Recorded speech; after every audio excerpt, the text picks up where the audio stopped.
Okay, in this lecture we are going to derive energy equation. In the last lecture you have seen the derivation of the momentum equation. So the momentum equation that we have derived is that rho dv dt, which is basically the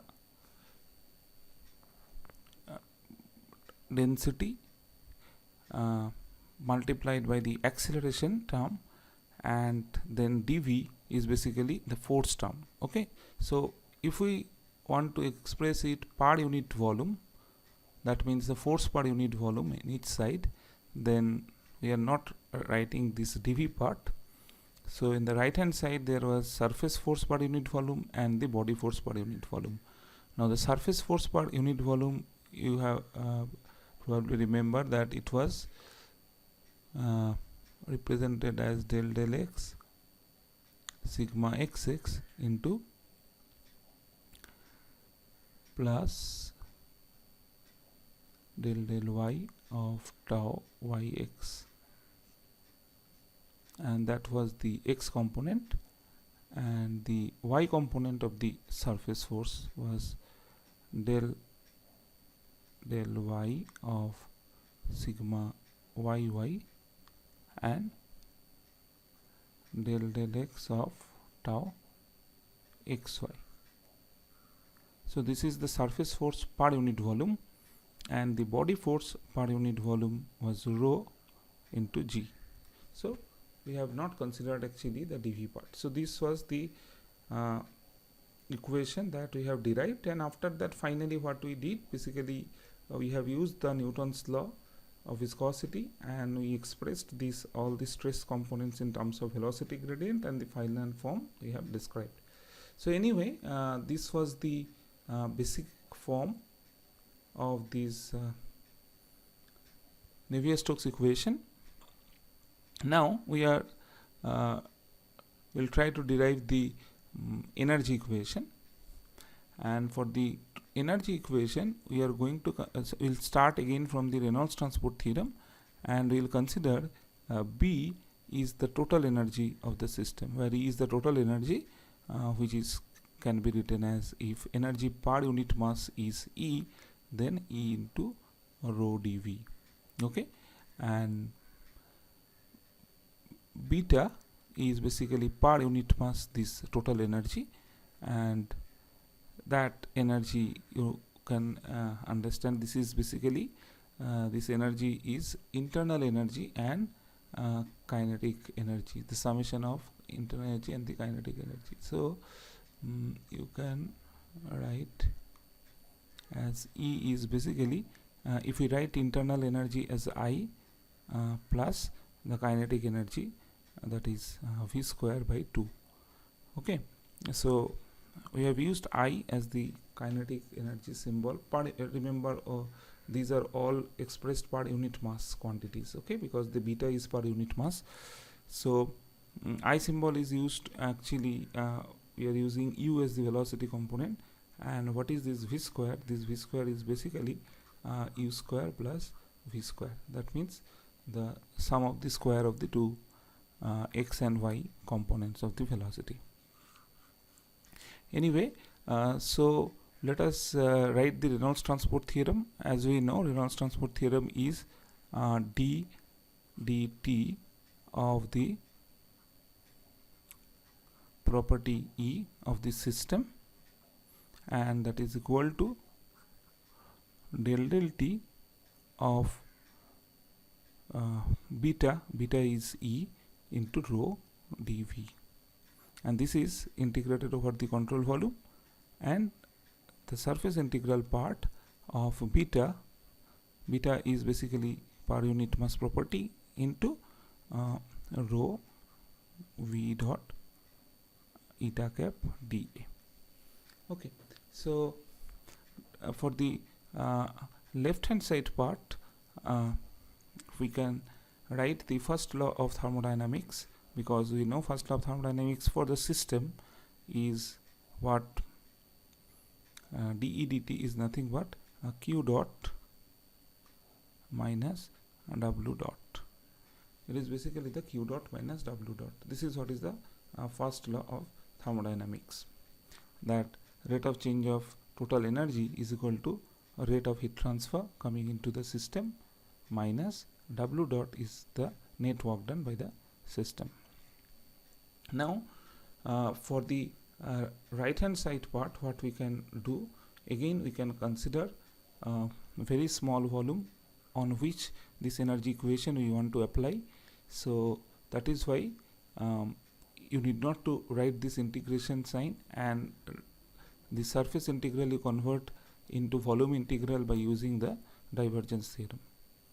So what we are going to write is, this is del T of rho into E plus a divergence of E into rho E into V, and the whole thing is coming with dV, and this is integrated over the whole control volume. Since we are considering this small control volume only, so you need not to do any integration. So that integration sign you can omit, and the heat transfer on this small volume is basically what is Q dot and W dot. So this is what is there in the right hand side. You can definitely simplify the right hand side exactly the way we did earlier. So I am not repeating the same process, basically using the product rule for this one and separating this one, using the continuity equation, one portion will cancel, and finally what you are going to do get is that it will be rho into dE dt. You will get rho into dE dt, exactly in a similar way that we have seen in case of conservation of momentum equation, and that will be multiplied by dV part. Now after this portion, let us you can further simplify this part as E is basically I plus V square by 2. You can also write this as rho into di dt plus rho into ddt of V square, rho into ddt of V square. Okay, because it is ddt of V square and divided by 2, basically ddt of V square by 2. So ddt of V square by 2. Okay, because E is equal to I plus V square by 2. Just put the value of E as I plus V square by 2 and writing this in this way. So this is what we are getting in the right hand side part. Okay, now let us analyze the left hand side part of the equation. So what are the Q dot minus W dot part? So the Q dot part, we can write, there may be, if there is any heat generation, that part may be there. So let us assume that no heat generation. So we are using this assumption that no heat generation term present. No heat generation term. If heat generation term is there, then definitely heat generation per unit volume, that part is to be considered here. But let us consider this assumption. Now if that is not there, then what are the other sources of heat transfer? Definitely because of the heat flux. So if the heat flux is Q double dashed, heat flux is a vector quantity multiplied by the area,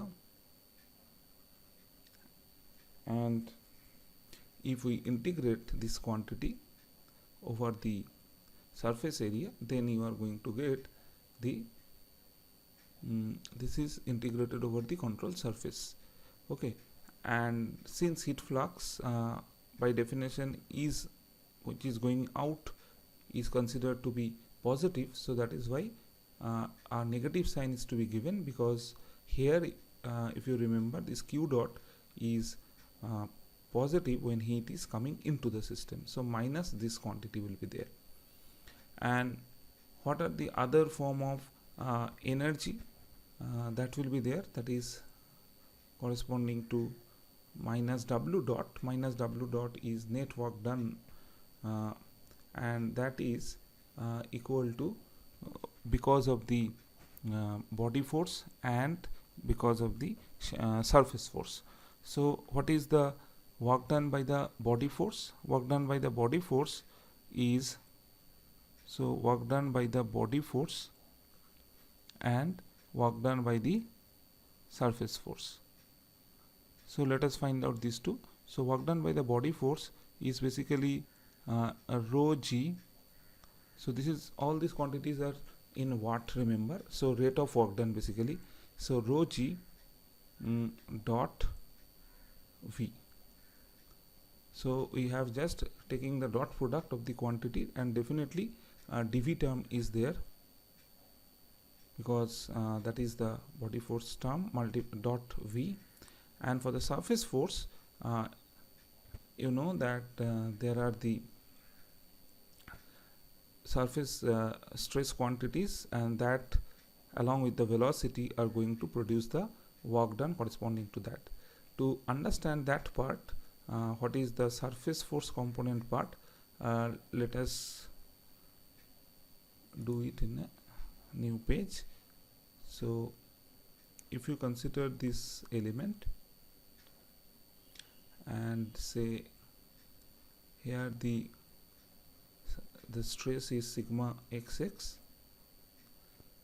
and the corresponding force is definitely multiplied by dy into 1, because dy is this length is dy, this length is dx. So dy into 1, this is what is the force acting, and so what is the work done? So work done will be this force dot u. Okay, this force dot u is what is the work done. Now if you want to find out what is the corresponding work done here, it is basically the sigma x u, sigma x into u. This is the variable quantity that is going to change along x direction. So using Taylor's expansion again, so sigma xx into u plus del x of sigma xx into u into dx, and that multiplied by the area quantity, that is dy into 1. So this is actually the work done here. So similarly in the y direction, for the normal force, what is the work done if we carry out? That is sigma yy into v, because in this direction it is the v multiplied by the area, that is dx into 1. So the corresponding work done here is sigma yy into v plus del y into sigma yy into v into dy multiplied by dx into 1. Okay, so these are the work done because of the normal stresses.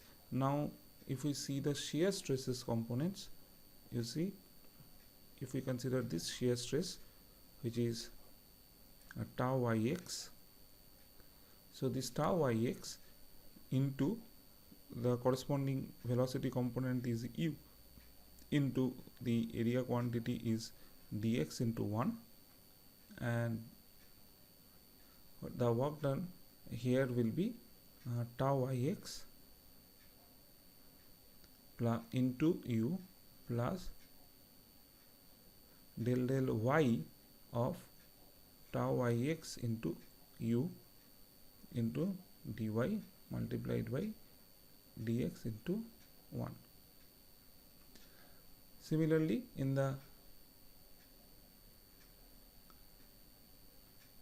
if you consider this work done, this is tau xy, but the corresponding velocity is v and area is dy into 1.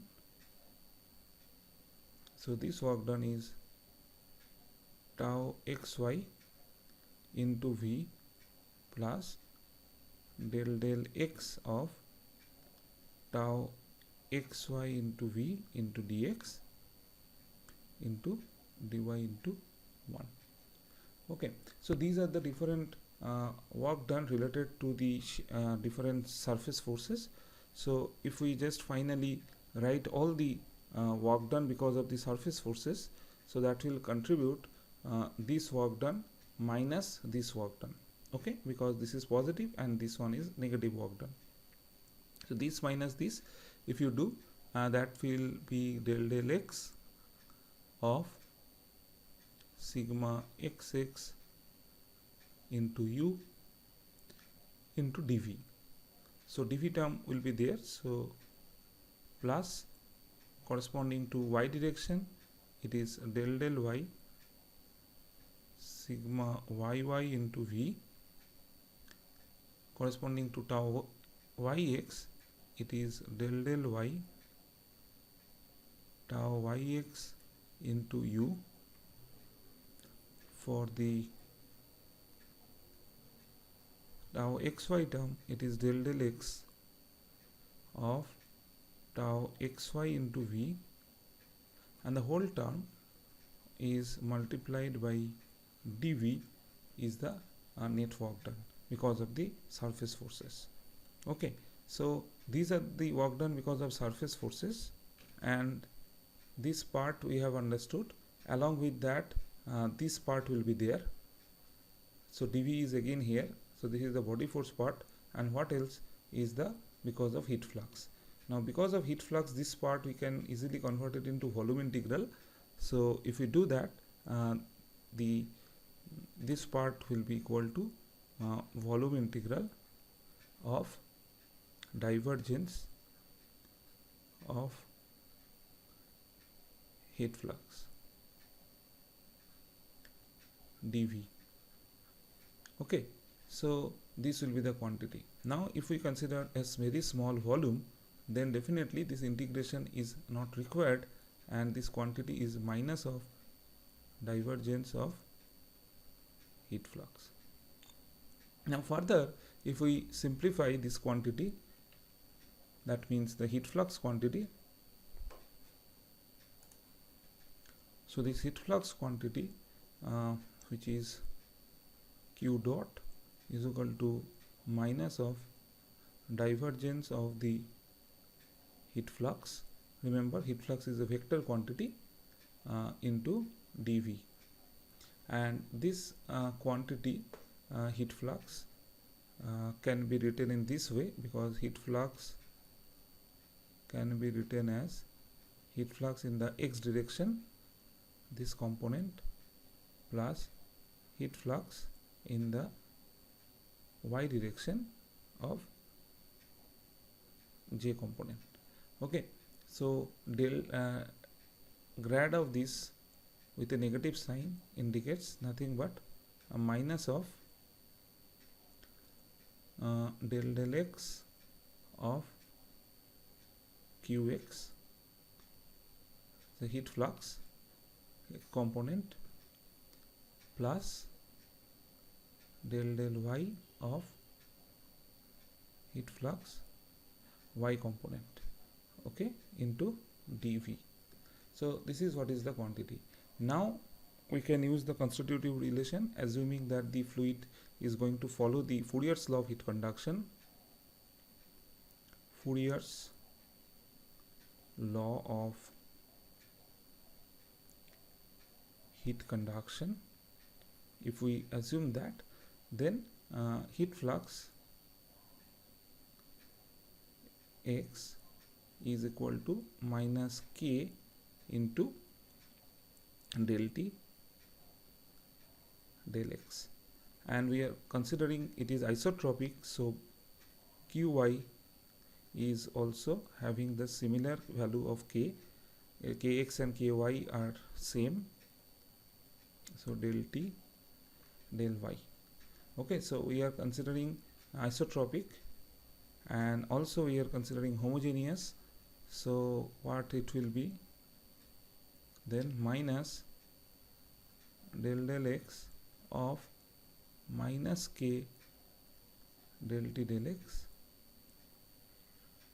and del y of minus k into del t del y.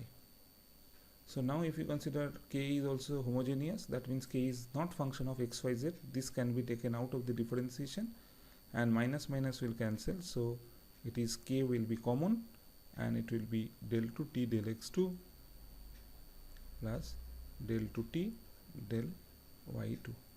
In del operator you can also write this as k into Laplacian of t. So this is what is the heat flux part energy interaction. Now if we add this all term and write finally the expression, so then it is coming that it is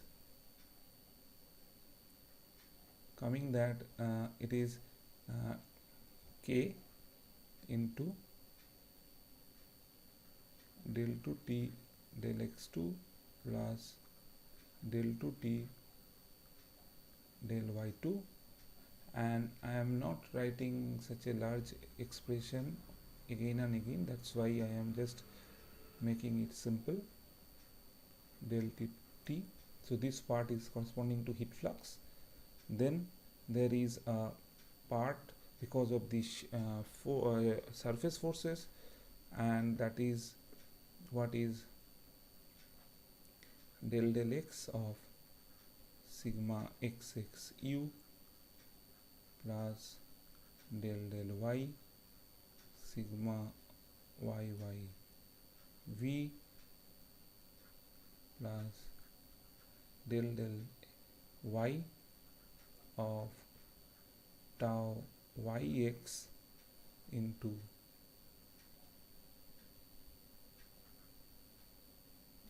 u plus del x of tau xy into v.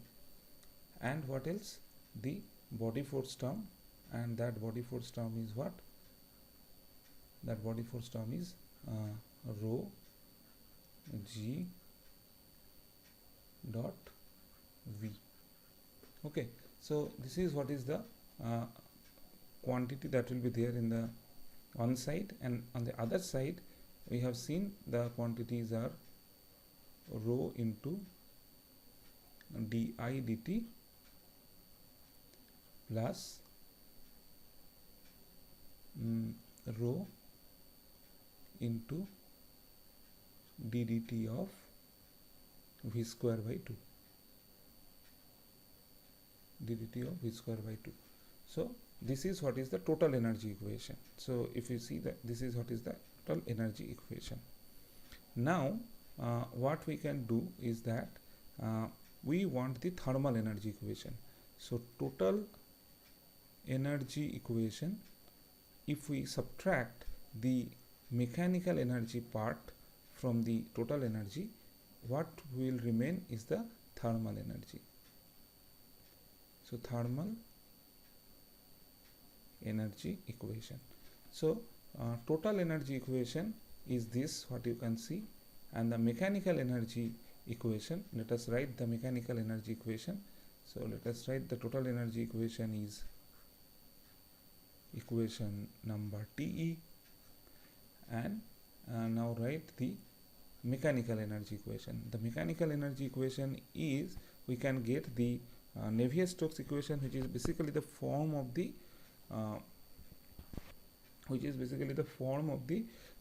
Newton's second law. That means the force equation, and if we multiply that with the velocity, that means if we take the dot product of that equation, we are going to get the mechanical energy equation. So what will be the mechanical energy equation then? In the Navier-Stokes equation, we have seen it is rho into dv dt, and what we are doing is that we simply multiplied with v dot. Okay, so we are multiplied with v dot, and dv part we are not writing, we are considering it per unit volume. And on the other side, it is basically the body force part. One part is the body force part, and that is rho g dot v, and another part is the surface force part, and that we have to multiply it with v. The surface force part, if you remember the surface force part again, we have started with the equation this. Now just try to observe this part. If we take a dot product with v, where v is nothing but ui plus vj, so this v dot this quantity, if we do, then basically u will be multiplied with this quantity and v will be multiplied with this quantity, and it will become a scalar quantity. So let us write that.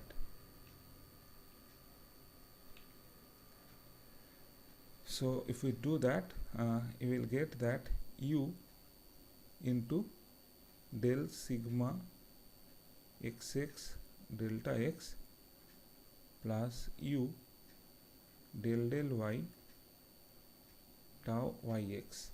Okay, and other two will be multiplied with v component, that is del y of sigma yy and del x of tau xy. Okay, so this is the surface force part multiplied by v, and this is body. Now this equation is what is the mechanical energy equation. So what we are going to do now, we'll simply write the thermal energy equation by total energy equation minus mechanical energy equation. So by this operation, if we do, now let's check that which are the terms cancel from both sides, from these two equations.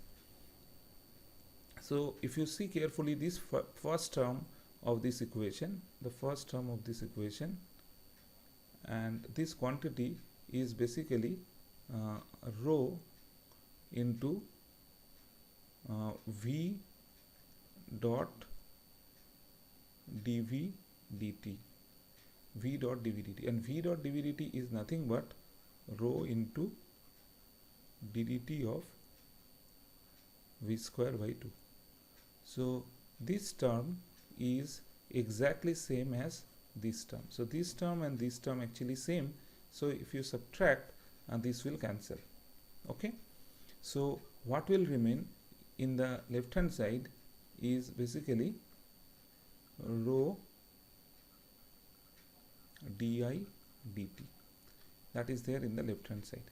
And what will be there in the right hand side? First you check that these two quantities, like this rho g dot v and this rho g dot v, they are going to cancel. Okay, and what will remain is that the first this quantity will be there, that is k del to t, that will be there. Then this part will cancel, and now you see this quantity, if you use the product rule, then one term will be u del sigma xx by del x, so that part will cancel, but the other one that will remain. So sigma xx del u del x will there, so sigma xx del u del x, that will be there. Tau sigma yy del v del y will be there. Tau yx del u del y will be there. tau xy del v del x will be there. Other terms will cancel with this one. Okay, only this part will remain. So this will be the final form of the equation. But now you see that further what we can write, this sigma xx, tau yy, all these surface that stress components we can write using the Newton's law of viscosity.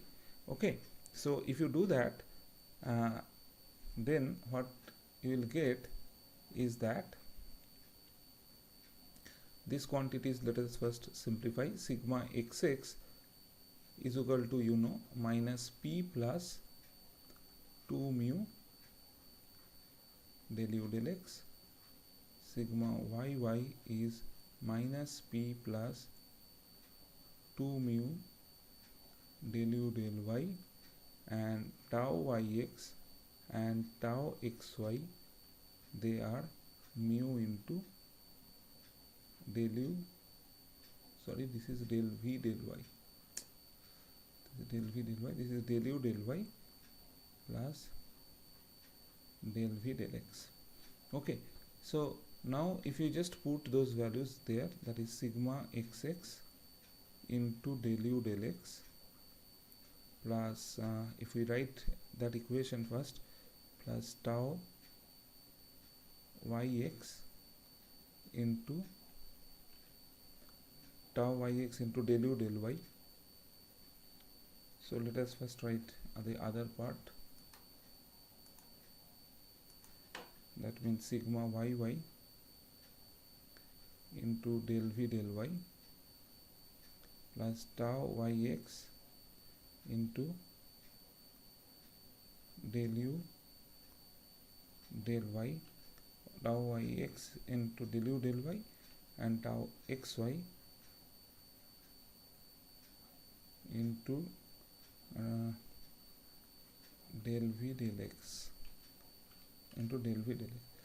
So now if you just put these values, that is sigma xx as minus p plus 2 mu del u del x into this del u del x, the first term. Sigma yy is again minus p plus 2 mu del v del y into del v del y plus mu into del u del y plus del v del x into del u del y plus the last term is mu into del u del y plus del v del x into del v del x. So if you just simplify these quantities, you just observe, if you consider this minus p common, then what will remain is del u del x plus, here is another minus p common, into del v del y. Okay, and this part plus what you can see is that this quantity, that is 2 mu into del u del x whole square plus this part, that is 2 mu into del v del y whole square, plus from these last two quantities, that means this and this, you can take the whole thing common, mu into, sorry, you can take the whole thing common, that is mu into del u del y plus del v del x. If you take common, what will remain is again del u del y plus del v del x. Okay, so this quantity is definitely 0 by continuity equation, and this quantity is, these two are basically same, so this is del u del y plus del v del x whole square. Okay, so this is the last part of the equation, that is the energy corresponding to the viscous effect or the surface stress effects total, if you consider, and if you look carefully, it is only contain the term having viscosity. So this particular term is basically the viscous dissipation energy contribution. So finally, if we write now all these terms, and finally this part we have simplified, and this part we have simplified, and this quantity, if you take mu common, the remaining portion what is there, that means 2 into del u del x whole square plus 2 into del v del y whole square plus del u del y plus del v del x whole square. This bracketed term is called the phi, a single term phi. So this whole term actually simplified as mu into phi, where phi is this bracketed term. Okay, so finally the equation that we are getting is, in the left hand side it is rho into di dt, and which is equal to, the right hand side is k into del to t plus mu into phi. And this quantity di dt, what we can write is that internal energy is almost equal to enthalpy. This is true because of incompressible flow.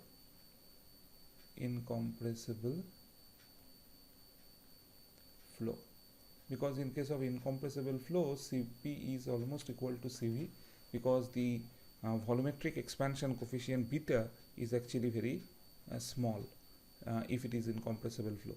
And from the Maxwell's relation, if you see that Cp minus Cv is related to beta, and if beta is very small, then this quantity is close to 0. So using that fact, basically we can assume that this is almost, I is almost equal to H, and which can be replaced as Cp into T. So Cp, if we consider it again, is uniform, that can be taken out. Cp is constant, so this expression becomes rho into Cp into dt dt. Okay, where T is temperature. Now this quantity is equal to K into del to T plus mu phi. This is what is the form of energy equation. And if you expand it for a rho Cp for a 2D flow, we can write in this way, that del del T of T plus U del T del X plus V del T del Y, and that is equal to the Laplacian, so K into del 2T del X2 plus del 2T del Y2 plus mu into phi. So this part is the viscous dissipation part. Viscous dissipation part. This part is the diffusion part, and that, or the conduction part,